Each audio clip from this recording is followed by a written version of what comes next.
मी आईला तिचा मान आणि हक्क मिळवून द्यायचा प्रयत्न करते। यात काही चुकतंय का माझं? मग का अडवते ती?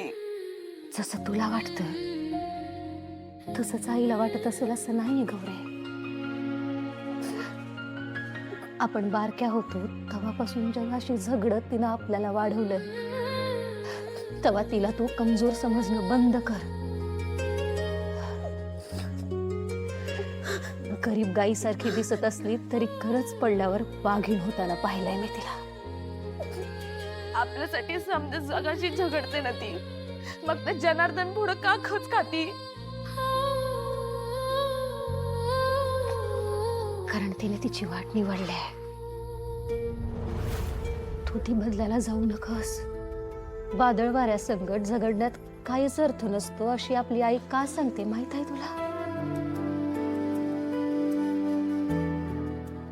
वादळ वाऱ्यासमोर मोठमोठी झाडं कोसळतात, पण गवत झुकतं म्हणून टिकतं।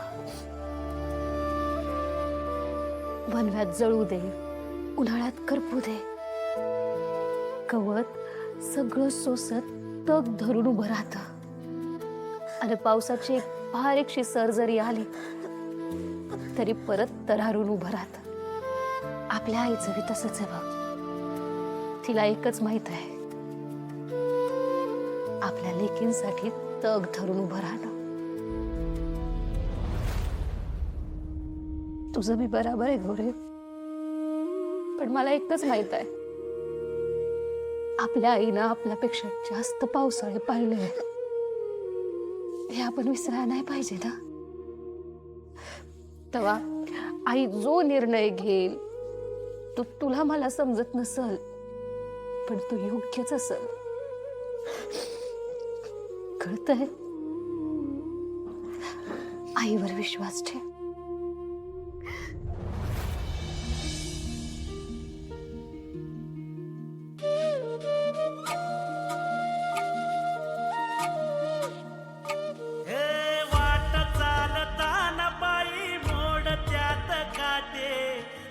जगण्याच बाई कवतिक वाटे, वाट चालताना बाई मोडत्यात काटे, तुझ्या जगण्याच बाई कवतिक वाटे। रात दिस गेलं एक जगवलं सपान,